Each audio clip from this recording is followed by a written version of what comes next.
So we just finished this Escort today. We've been a little while on this one. It's had a lot of work. There was lots of small problems with it. The paintwork underneath was actually pretty good, but we had to do quite a bit of filler work, and then we've probably seen from our previous videos the primer work that's involved in it. But it's nice to finally get it painted. So we painted it in our water base. So water base first, colour, and then the clear coat on top. Loads of little details on it that I just showed to you. So obviously we lifted the grill out to paint in there, because once the grill's on you can't really get the paint in there and it goes all dry and nasty. So it's so much nicer to do it this way, take the grill off, and then we'll put the grill back on when it's painted, and then we'll just blow in the small sections that need painting. We had to realign the wings quite a bit. It had a new wing on this side, but the other side was a pattern wing as well, and the gaps weren't quite right. So we've redone all the gaps so they fit spot on. We had to get all the gaps right on the back of the wings, which we've done. There was some work to do on the sills.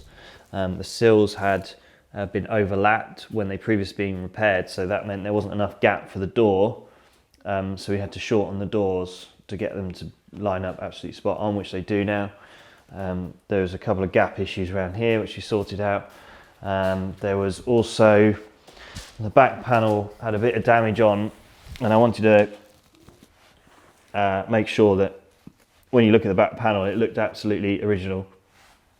So we put in the spot welds back in the right place, so they look right. I know it's under the bumper, but it's these small details that make it look like a really good restoration. So we put those back in. Then we had to line the tailgate up. The tailgate wasn't quite correct, so we've done that. We had to adjust that and get the levels right. So that now fits like spot on, the gaps around it perfect, which is really good. Then this side had been repaired. So when we sanding the car down, we noticed that there's quite a lot of filler in there and it wasn't quite right. So we bare metaled this section, we pulled it out, got it to look absolutely the way it should do, and then a small skim of filler to get the shape just spot on. But it looks really good now. All the gaps look really nice. We're all satisfied with the gaps. Back around to this wing, the same sort of problem. We had an issue with this edge here being too far in. The gap actually got bigger at the bottom, but we fixed all that and relined that up, so that's correct now. And again, this gap here was a bit funny. We also painted this top section of the engine bay because it had been sort of scratched and damaged over time, and we wanted it to look the best it possibly can. The original paintwork from that edge down is quite good. We polished it up and we're satisfied that that all looks pretty nice, but it's just this top area, so we've painted all that.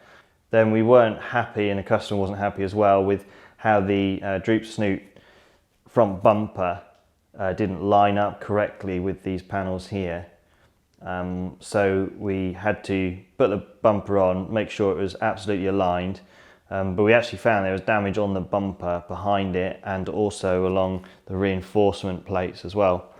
So when we fixed those, put the bumper, repaired the bumper and got it all lined up again, we were able to get the filler levels to be absolutely correct, using a special plastic filler that we have on the bumper and the wing. So now the gap looks perfect, and also the edge and the returns and gaps look spot on as well.